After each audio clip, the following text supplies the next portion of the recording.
morning, my name is Margarita. This is Jared to Jared.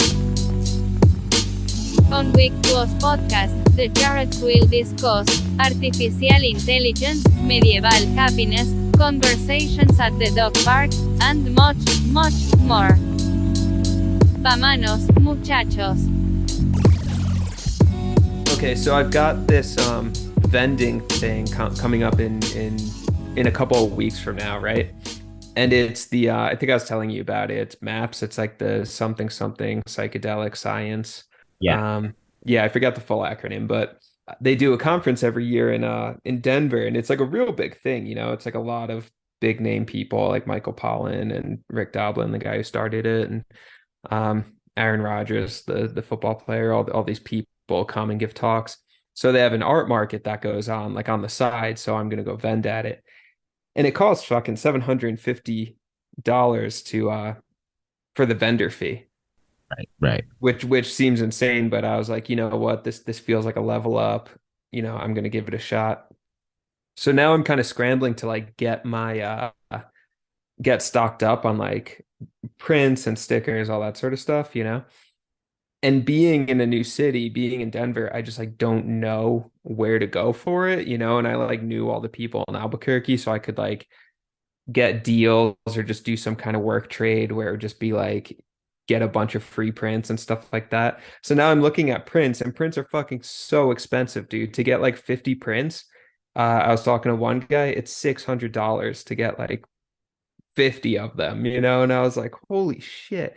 And then I was looking elsewhere, and like that seems to be kind of standard to get like a fine art print. I think I was just like very spoiled, living in Albuquerque and just kind of like knowing people and like making trades and stuff like that.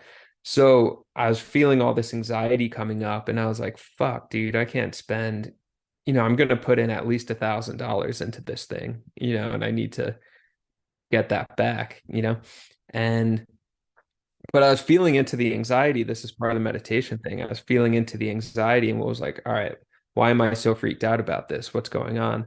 And I think it's like, yeah, it's the fear of the money thing, spending that much money, but it's fear of a level up. It's also fear of not being prepared, because I hate feeling unprepared. And I feel totally unprepared for this and don't know where to like go to get prepared, So I think it's that, just this. Yeah, I think this base anxiety is more about the feeling of unpreparedness more than the money even. I remember I brought up to you a few weeks ago or like a month ago. I was like, man, you're gonna be like stockpiling some stuff, Because Yeah. those like little paintings and like big paint, just to like kind of get inventory. That way you can actually make money at these events, Dude, exactly. Yeah. Yeah, I think I'm gonna do that. Like I'm gonna get some prints, but also just like draw up a bunch of like, I don't know, hand drawn cards or something. I don't really know. I mean, I do have a good amount of originals. I have like 10 originals yeah, right now. So we'll see. that's a good amount. And if you sell all of those, you'll make your money back. Oh, then I'd be fine. Yeah. Yeah. But it's those small things to get to, like prints and small originals. Even my mom Yeah. gets those clays sometimes, or she used to, and those are expensive. That's like be like 250 a piece, but those are like the artist signs them, they're really, really nice. Yeah. That's what I'm talking about, like that kind of thing.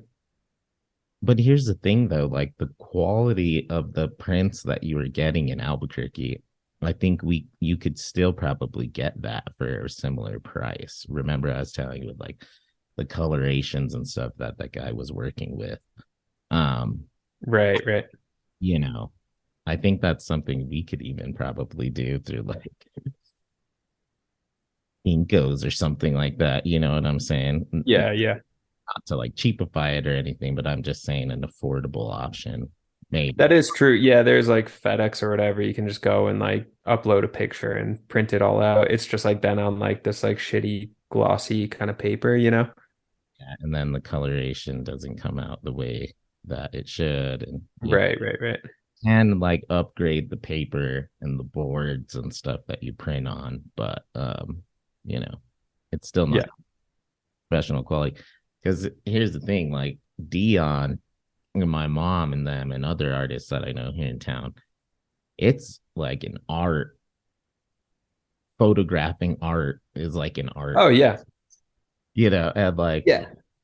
taking, it's about getting the proper lighting, how you edit them and everything, trying to make them look most original, and Right, right.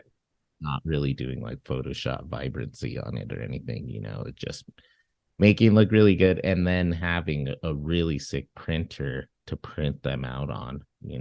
Yeah, yeah, exactly.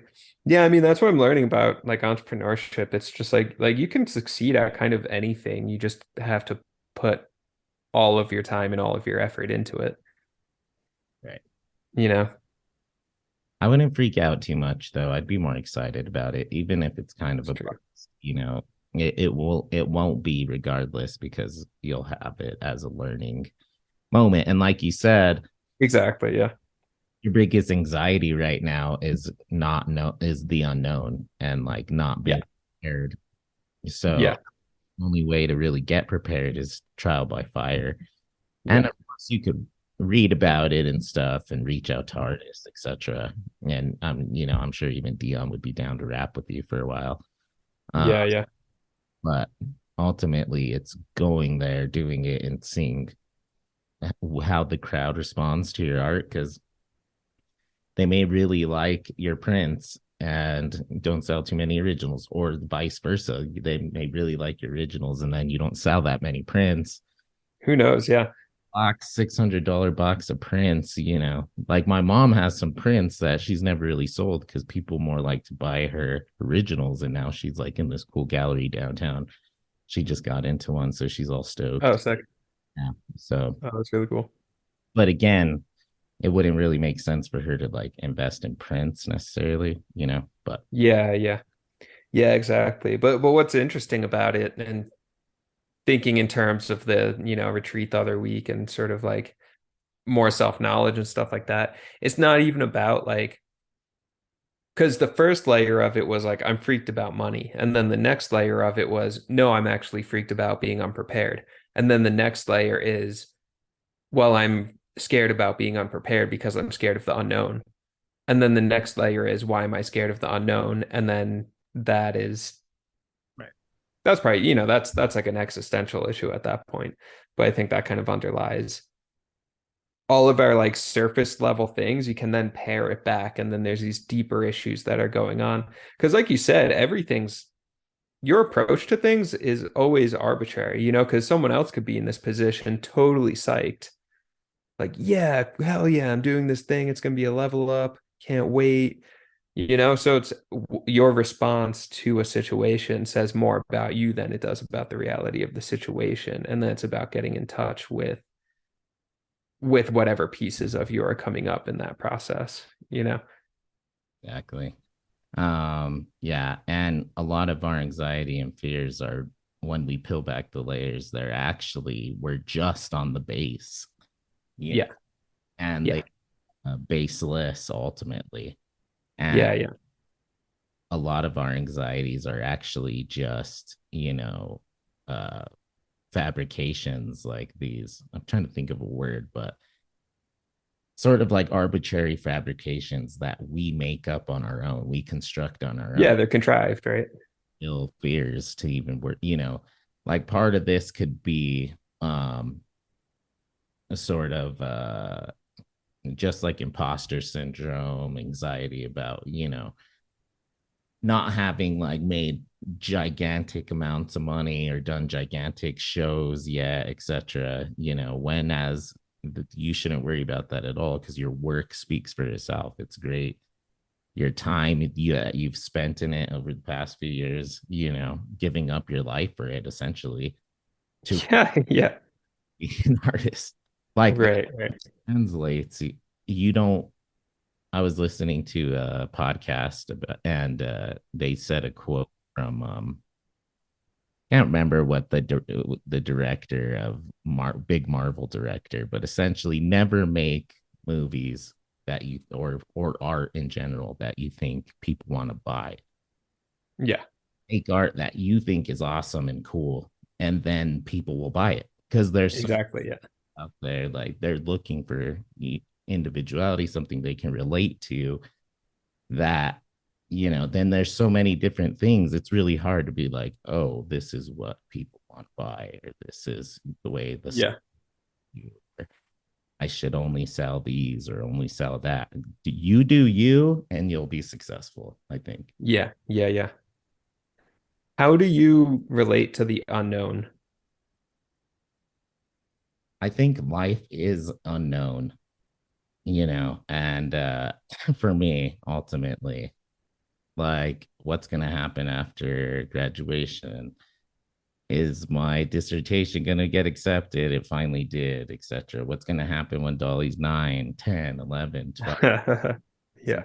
Person I'm going to meet, etc. So I've sort of tried to change the philosophy of my own life to think about, to look forward to the unknown, sort of be nostalgic.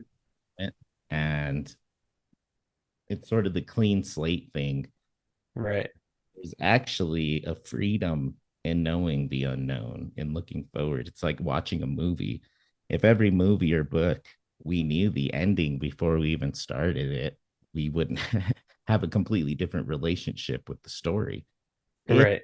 We didn't want to live it out at all.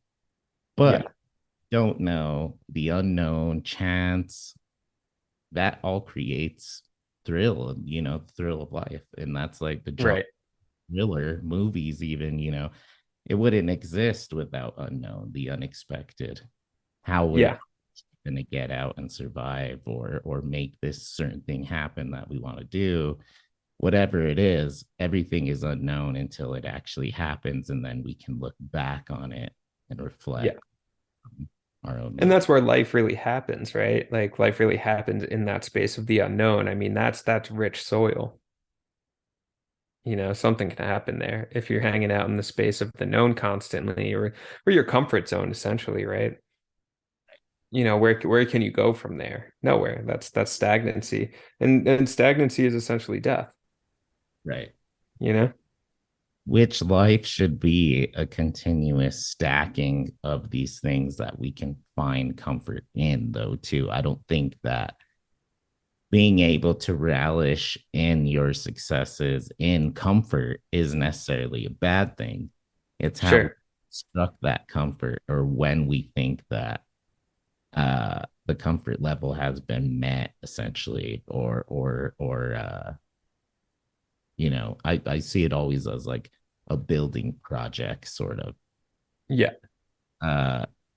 You can enjoy your comfort and live in it, but you also always have to continue renovating the building, essentially, and building upon it, maybe expanding, opening up a new lot, whatever. Right. Exactly. And that's like, do you remember that book, The Way of the Superior Man? Yeah. David Data, love that dude.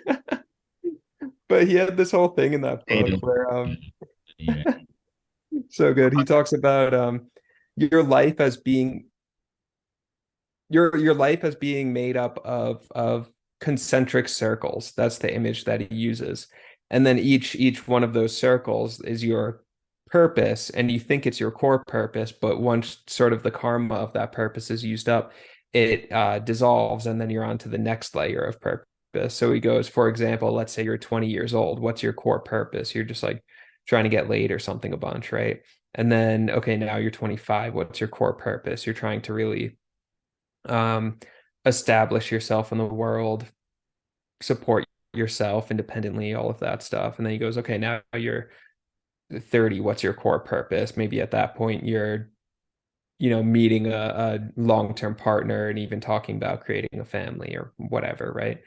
And then he goes through all those kind of possible sense of purposes, and then you're 60, and what's your purpose to phase out into retirement and go into that. And then he goes, what's the deeper purpose then? He goes, it's at some point it's like finding spirituality or finding God or something. You've spent enough time playing with the stuff of life, the material things of life, that now you want to turn inwards, and that's sort of at the center of it, which that's kind of neither here nor there. But I think just that idea of the concentric circles is cool. kind of goes into me and Dion's philosophy about the Immortality Project. Yeah. And Yeah, exactly. Yeah.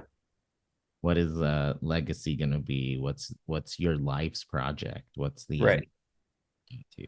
And Yeah. I think that it's more introspective, perhaps. It could be argued when you're older, but I think that introspection plays a crucial role throughout every aspect. Yeah, because you need to be clear on it. 20s, I was an emotional dude in my 20s, Yeah. etc. And now in my 30s, I think that yeah, I think that it's something that it's always there, is the individual and the introspective. But of course, maybe it turns more organic when you're older and you just want to spend time with your dog and your mate or whatever. Yeah. Go Golden Nugget Casino in Vegas and win some The finer things in life. Yeah. do it all over again, So Right, right. no. I got a question for you. Do Yeah. material things, are they necessarily just arbitrary? Is it only arbitrary material, or is it a reflection, sort of a harbinger of our life and our life spirit and what we're going through, and is also somewhat of a reflection Yeah. of who we are, what we do, our accomplishments, etc. So is it only just this baseless, uh, you know, exploitative matter that capitalist, toxins, or Sure. is material also our, somewhat of an identification in a way? Yeah, that's a good question. I think okay, well, I'll give you my kind of own approach to materialism, at different periods of my life. Talk about sort of those circles and layers, because my relationship to materialism has changed over the years. But when I was like, okay, let's say I was like 19, 20 years old and just like feeling very rebellious and anti-capitalist or whatever, all that kind of stuff that people get into when they're English majors in college. I was very like anti-materialistic, right? And then at some point, I realized that being anti something is still attaching you to that thing entirely, you know? So, because you're still like getting energy from it, you're still relating to that thing. So there's no freedom there. You're an anti-materialist, but you're actually relying on materialism for your lifeblood, for your energy that way, right? So I realized that and I was like, that's fucking dumb. Why am I such an anti-materialist? And then looked at it more introspectively. And then it turned out that that was just a way to like rebel against my like baby boomer hyper consumerist parents or something. You know what I mean? So it's less about the materialism itself and more about, my own stuff that I was using that as a tool to address. Um, so now fast forward when I think of like material things, I mean, yeah, material's great, money's great, it's like I want to make a bunch of money so I can not work and just make my art and be free, and use that money to go, I don't know, drink wine and have good meals and all that stuff. I think there's nothing wrong with that. I think it's just balance, it's everything in the extreme kind of falls apart. I mean, if I think that having, you know, rich things and that I can consume whatever I want is going to like fulfill me ultimately, I'm wrong. But if I swing to the other end and say, okay, now I'm going to reject everything, then that's going to fulfill me. That's also wrong. Right. Like neither of those are true. And you can use, material checkpoints as reflections of your own growth. Sure. Like if I end up making a bunch of money off my art and then buy a house because of that, that house is a celebration of my achieved goals and all of that. So there's a great sense of growth in that. It's not just like capitalistic consumerism. I mean, that's a real celebration of like my spirit even, and ability to like create my own independence. Absolutely. Um, And I think the only wrench that could be thrown or would be thrown in by scholars is the people that have no choice in what their Sure. actions. Hmm. Whether that's through some sort of economical reason, and whether that's through, essentially through circumstance of whatever race, geographical location, whatever it may be, Yeah, totally. really have zero connection with the things that they buy. The only thing that they can really afford to buy is food, right? And they Yeah. wear, a Mickey Mouse shirt for me, but Right, right. something like clearly they don't connect with that shirt or their material possessions. They're really just trying to survive. However, even in those populations, it would be racist and exploitative to say that they have nothing within which they can identify themselves with, whether Yeah, that their own homes, things that they make, right. motorcycle they drive, whatever, the bicycle, etc. There's something that it's human expression, right? So I think it's Yeah. on, like you're saying, on both scales for sure. Yeah, and it's a weird moment we live in, right? Because you take someone who's I'm I'm not talking about someone who's stricken, but someone who's, lower income, say, right?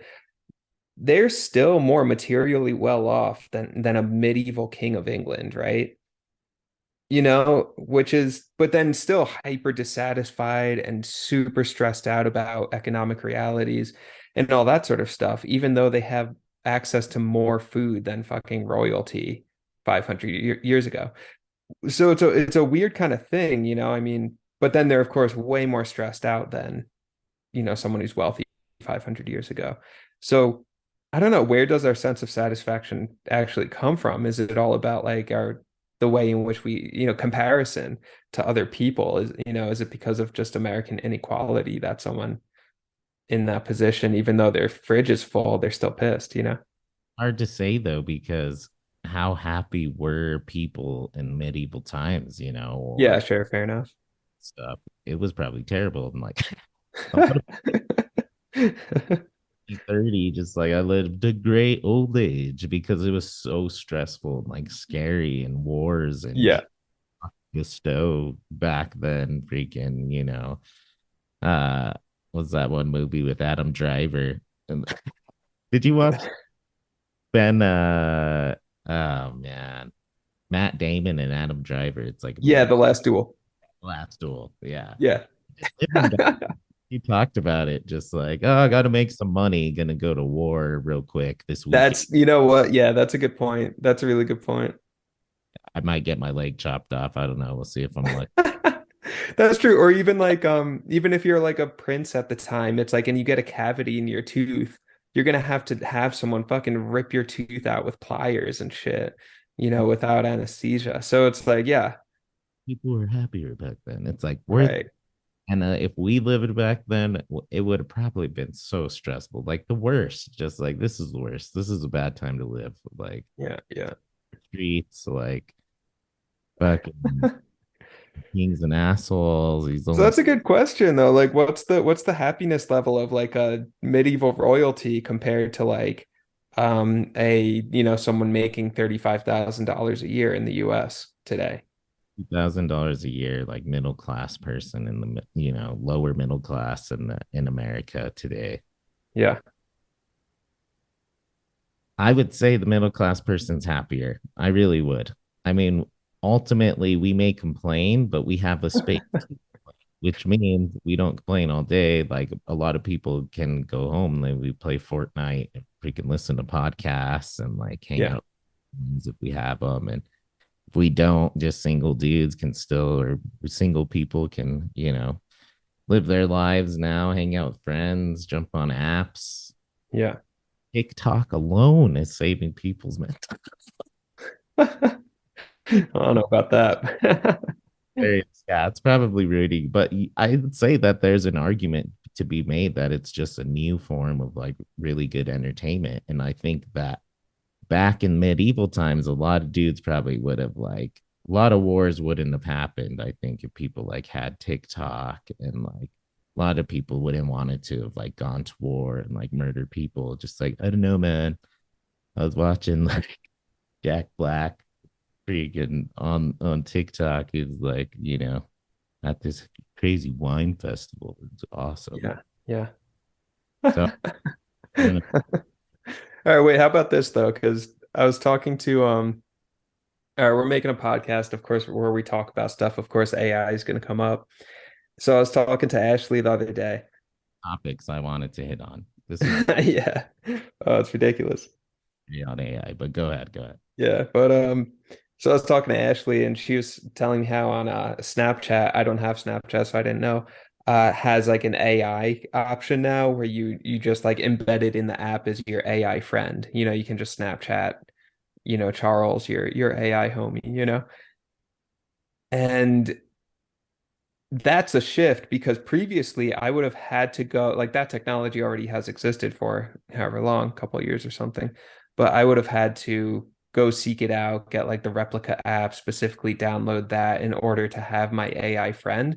But now it's being embedded in the apps that people already have. And if Snapchat's the first one that's doing it, it's not gonna be long before Instagram, every TikTok is all embedded with AI.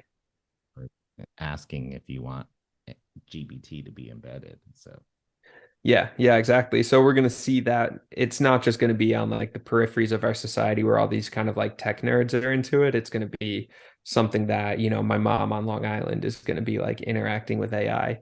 And I'm not saying that's necessarily good or bad. It's just an interesting shift. well, that's like her with Joaquin Phoenix when he falls in love with the robot Scarlett Johansson Yes. Yeah. We live in that reality now. reality, which takes us away from society and the natural, but can Yeah. also somebody that listen, there's a lot of studies of loneliness being extremely detrimental to your health. Yeah. And I think that perhaps there's somewhat of a solution there. I mean, I would love to fall in love with the robotic Anna De Armas if she like called me every day. Did like was Bro, that's such a good. yeah, like asking about my day and like I don't Yeah. know. That's such a good scene in Blade Runner 2049. Ana de Armas is his like his holograph girlfriend. And then I forget which character, but she like whatever the character like makes fun of oh fuck, who's the actor who played Gosling. Gosling? Yeah. Anyway, there's a scene where like this other character like makes fun of him for only being like capable of having a holographic girlfriend and not a real one. And it's like, oh shit, we live in that. We live in Blade Runner reality. But my question to you though is, okay, so yeah, this stuff can help with loneliness. I'll assume that that's true in a lot of cases. However, where is all the loneliness coming from? Because as of like 10 years ago, I think it was the US Surgeon General declared that there's a loneliness epidemic. This was like 10 years ago, right?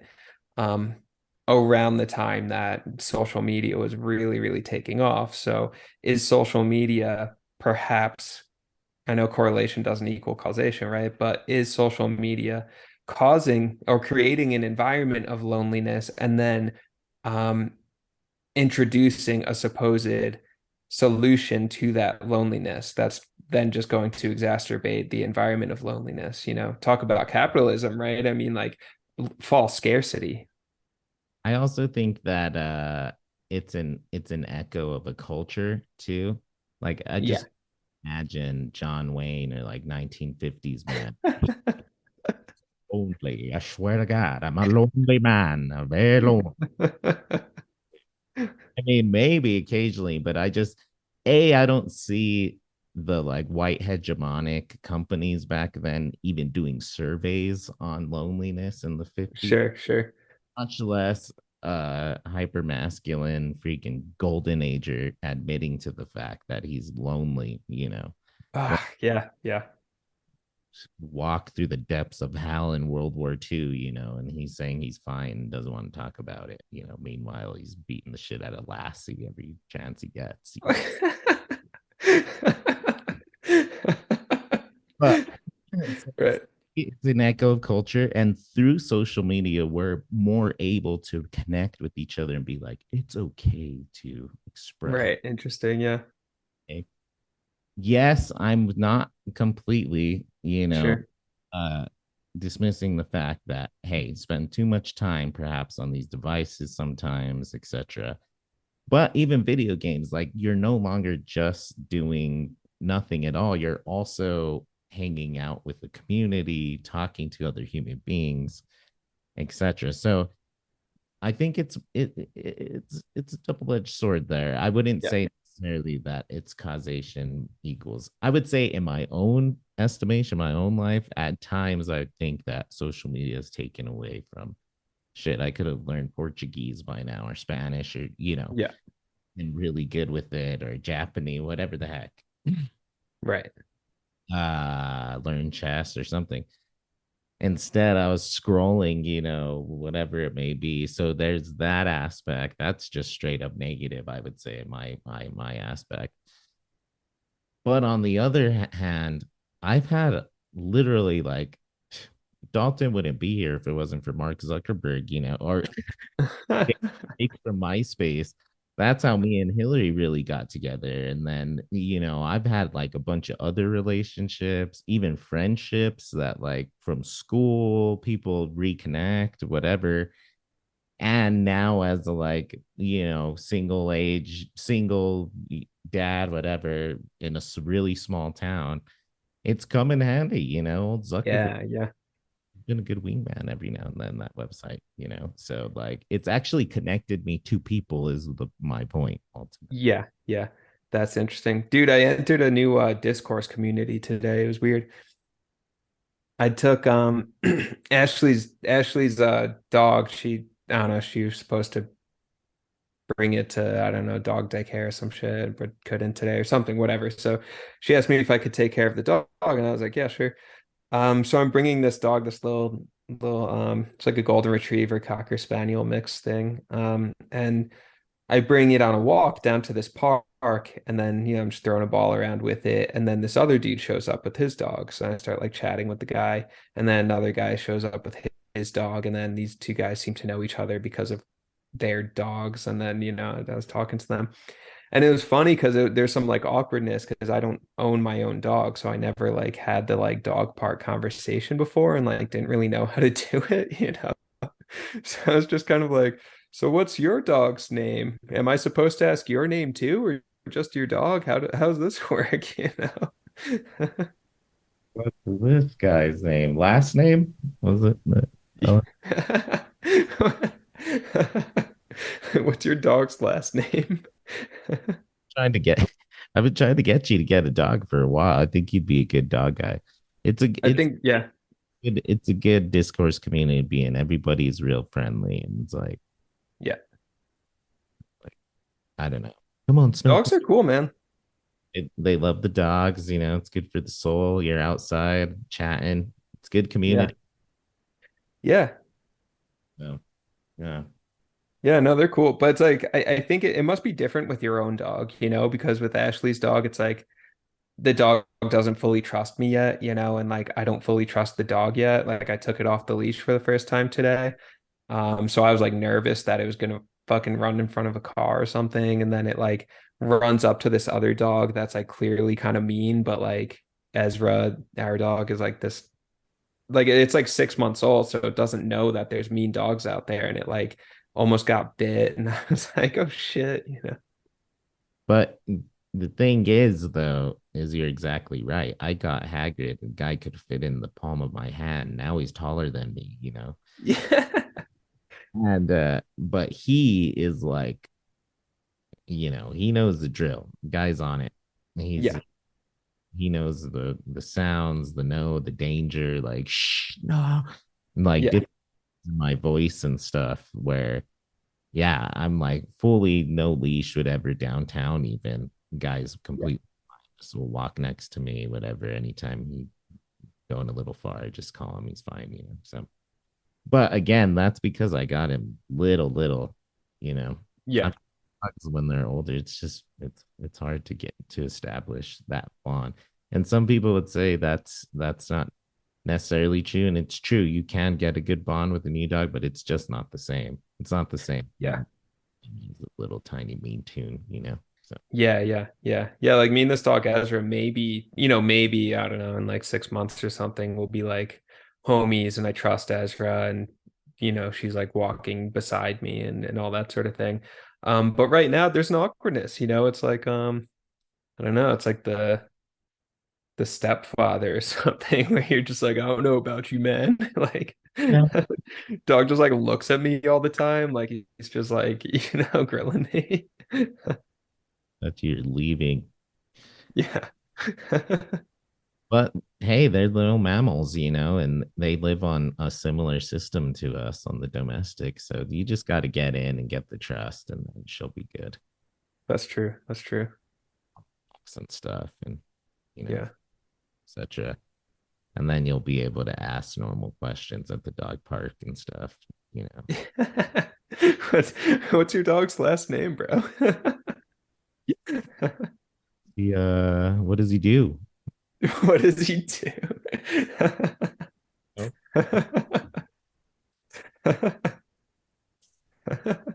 And that's pretty cool.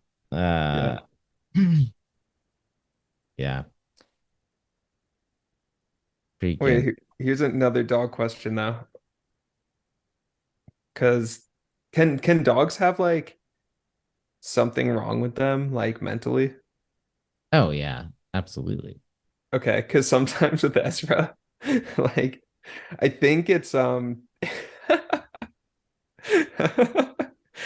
kind of maybe the trust isn't there yet. I don't know, but just like I'll like say something to her or like try and play with her and she just like stares at me or like stares through me. It's even kind of weird, where I'm just like, where are you right now? Like can a dog like be missing a chromosome or something? Absolutely. I met dogs that And like my parents' dog, she's like autistic for sure. I don't know. She's just like eyes cross-sided, like Yeah, right. reflection on the wall. She freaks out just like from a phone or watch or anything. She'll lose it. Oh, dude, this is the same as Ezra. Like the dog freaks out, and like Ashley got her when she was 6 months old. So I mean, who knows what happened in that time? Maybe there's some abuse. I don't know, but like, but yeah, if you pick up a phone, like or whatever, a box, anything, the dog freaks out. And then just stares at you weird. And then when we're outside playing, she's great. Yeah. I don't know. Yeah, like Hagrid. I love Hagrid because he's so dumb that he's a great dog.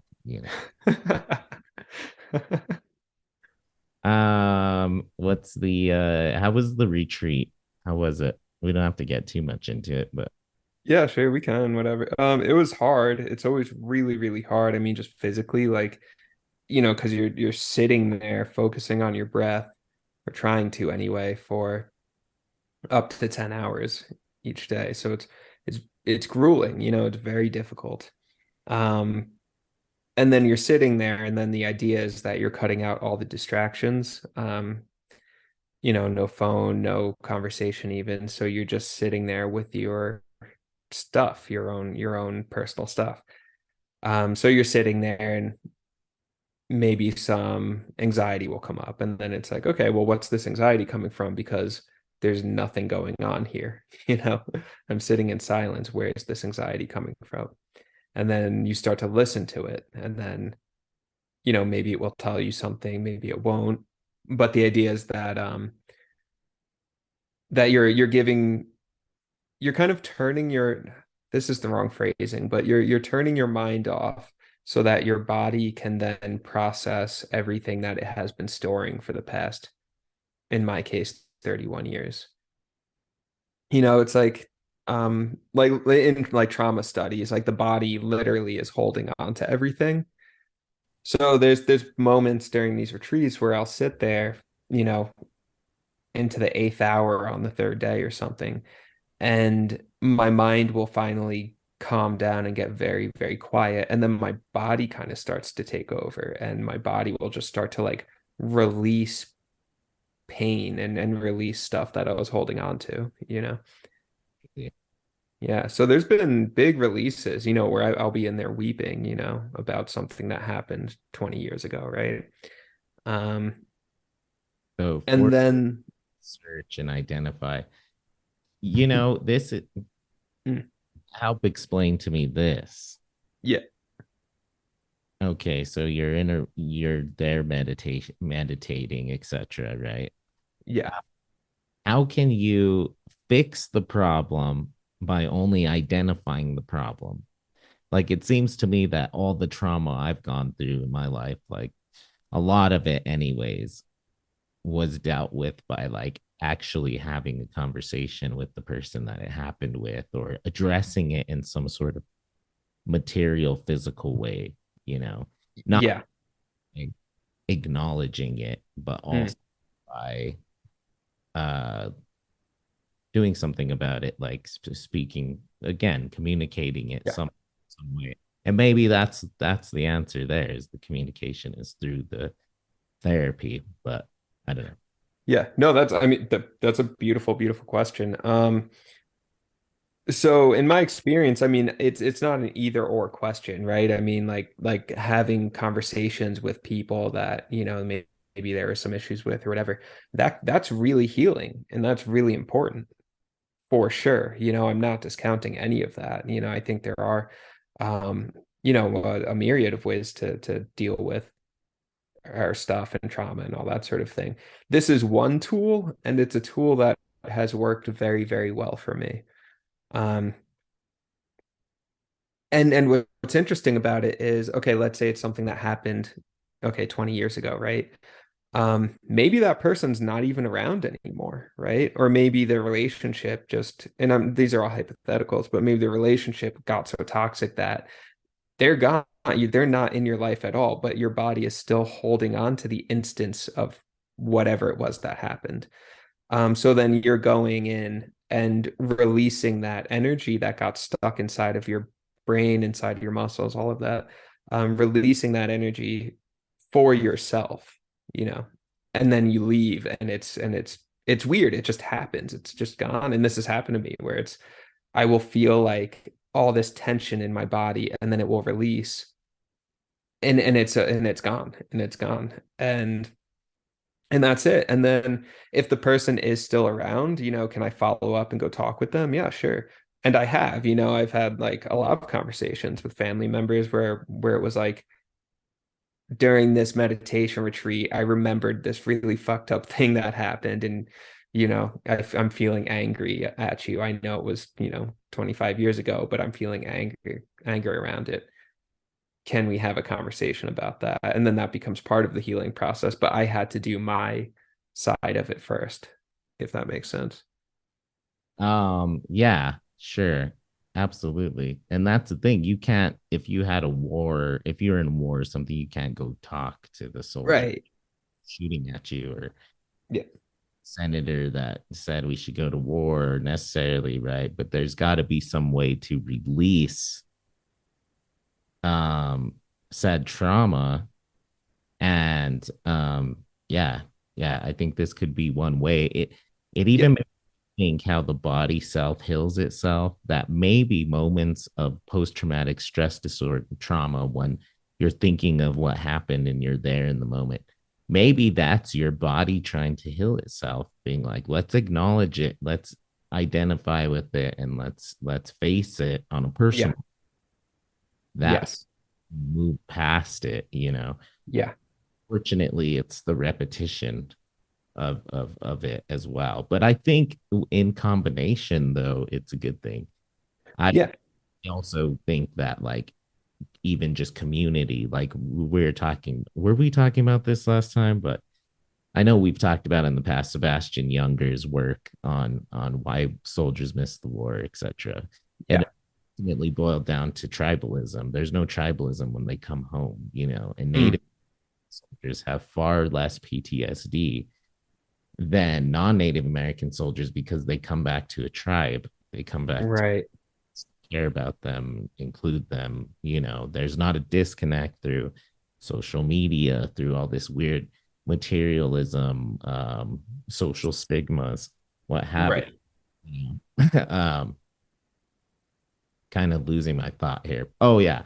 But essentially, I think you can face trauma without necessarily having to engage literally with said trauma.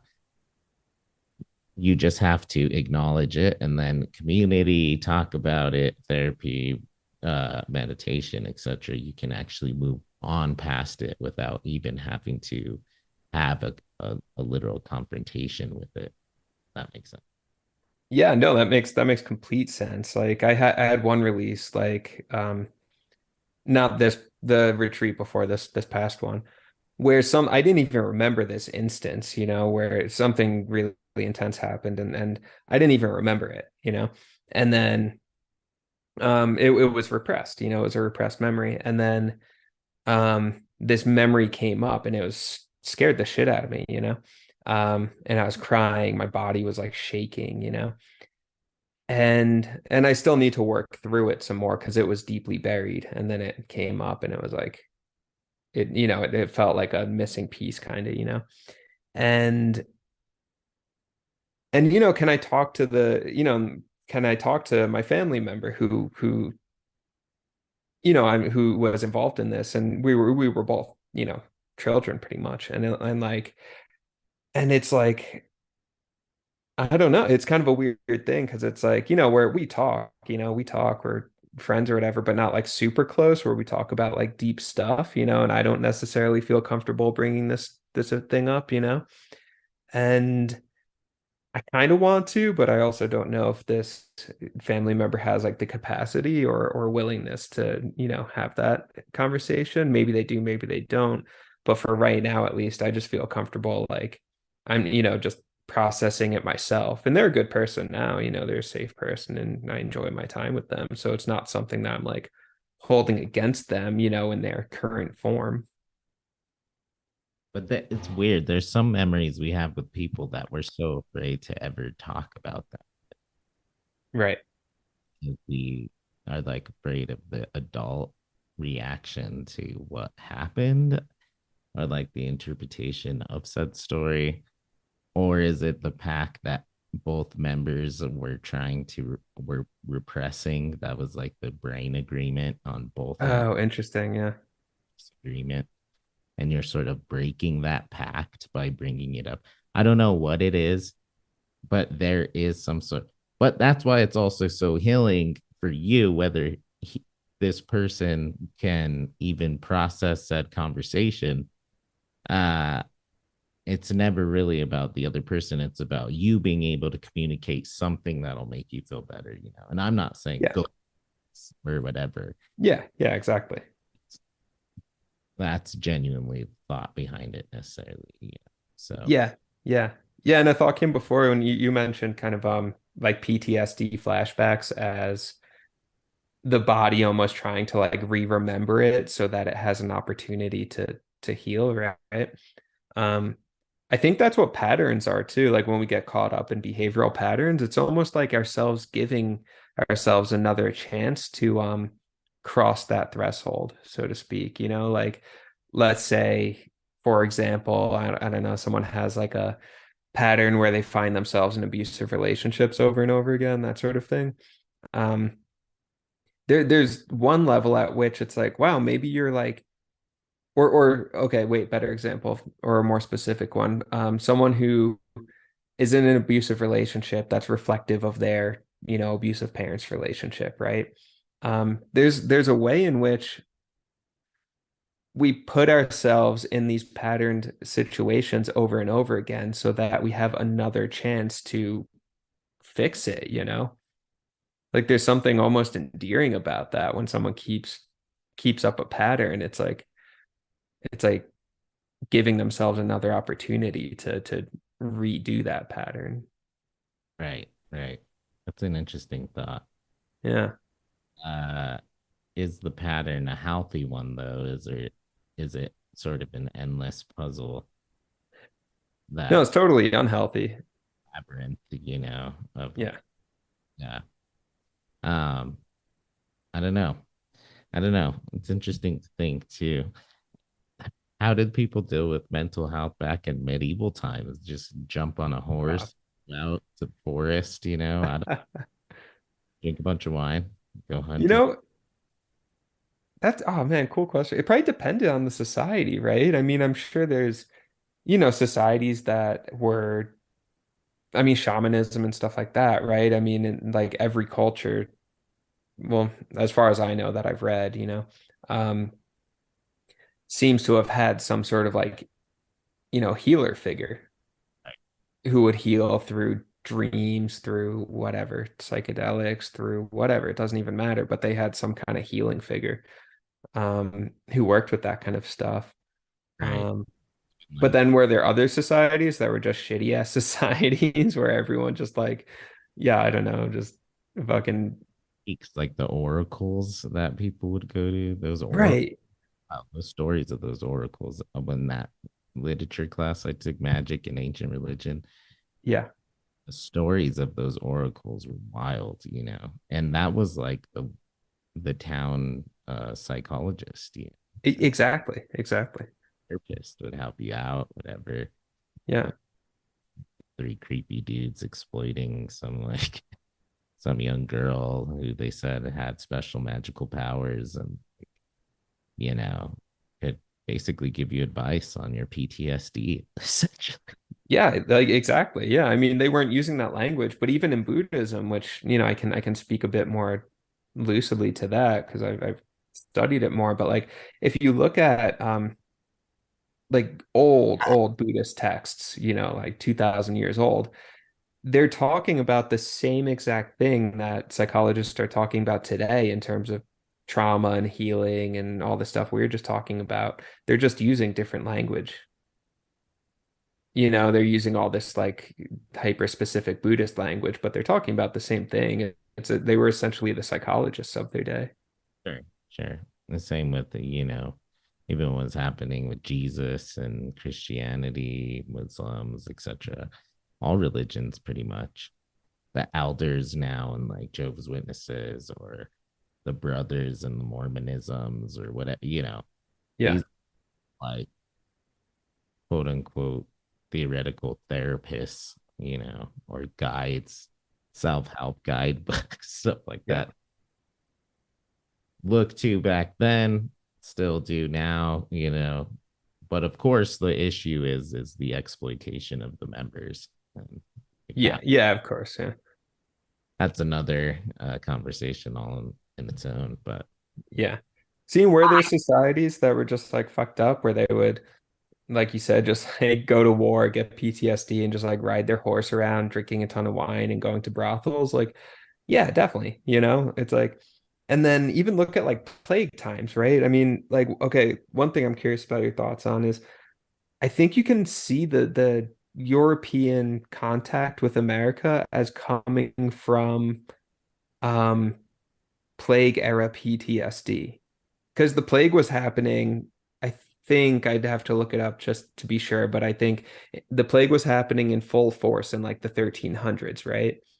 Charles look And that then, huh? Charles look that up. Right. Charles was there, man. And then Columbus comes over in like 1492, right? And he was essentially a human trafficker, comes over. So it's like, wait, I see your mouth moving, but I don't hear you. So pretty close like correlation there Yeah, between exactly. So it would have been like Columbus's grandfather, great grandparents, whoever would have suffered the plague and been this, just society of totally freaked out people.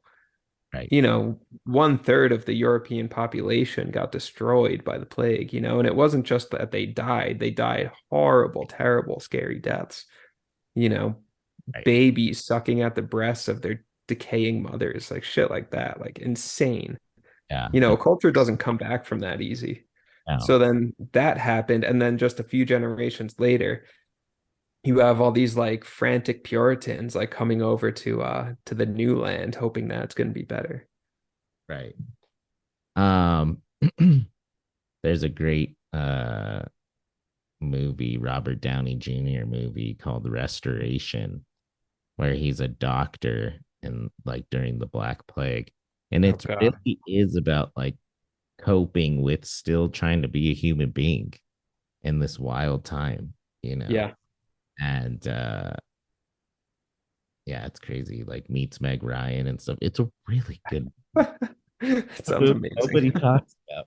It's so It good. sounds really cool, huh? Yeah, and it's like the beginning scenes, like super gory, crazy. They even like show this dude who survived open heart surgery, but they like never put it fully back together, so you could like kind of like see like parts of his heart moving and stuff. God, Times that's are weird, insane. you know. Uh, well, also, how did the human beings date back then? You know, where would we, like he ends up meeting Meg Ryan at some like hospital that he's working at, you know, French countryside. Yeah. You know, and that's probably where it would go down and like drinking, the drugs, whatever, however you'd get through to live through a crazy, you know, pandemic like that endemic almost like so wild. And seeing just like you're saying throughout the movie, there's scenes of like starving children, dead Oh, parents, terrible. Yeah. mom, you know, it's brutal, man, brutal. Yeah. And people nowadays, it's like, it's not like it used to be. Everybody was so happy back in the day. Right, right, right. Bats and the freaking sewers with Louis the vampire, you know. Oh man. Bro, have you heard about the guy? He was I think he was the grandson of Genghis Khan. He was a Mongolian warlord. And this guy, they were like moving they were moving west and like, trying to move into Europe and go take over some land and stuff. So they sailed to this port in Italy. And then this is right at the beginning of the plague, and no one knows about the plague yet, except for, a few communities who have it.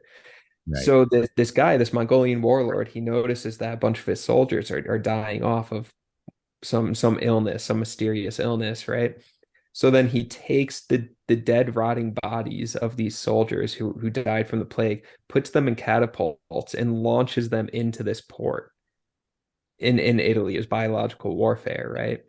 So people are just like in the market, buying some apples or something, some ham, and then fucking just like plague bodies are just like falling into the plazas, Like, like dude, exploding. please, what a fine day. So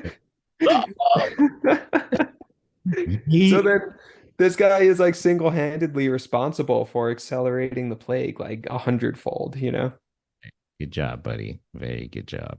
Yeah, crazy. But we still live in that time now. We don't, you know, drone. An interesting article would be on the effects of drone warfare, you know, and how that has really been basically like worse than the plague, man. So many people have been killed, innocent people through drones these days in all the warfare. And back to AI. Yeah.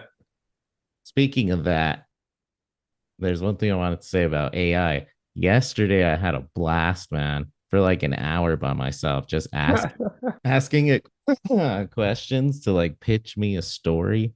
Yeah.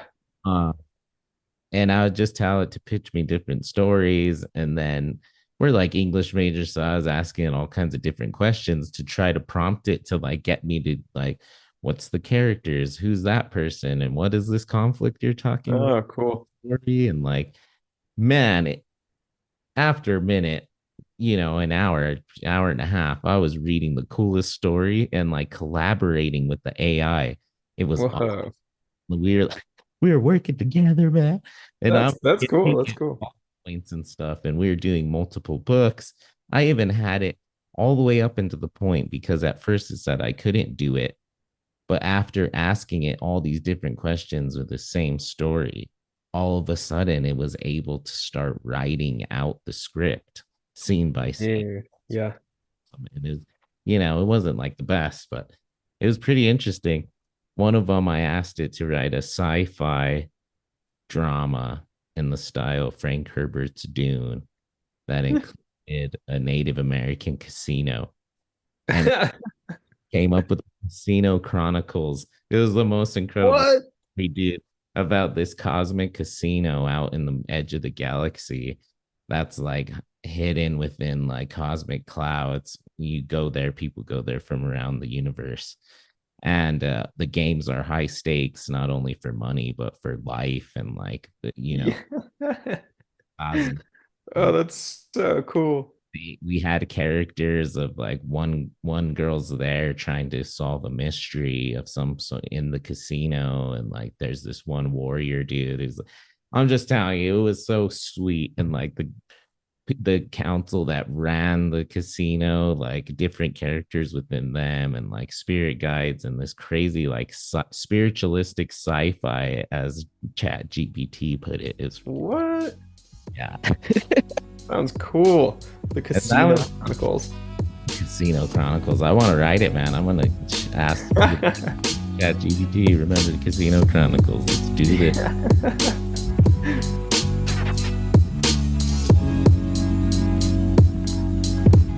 On behalf of the Jared, thank you for listening.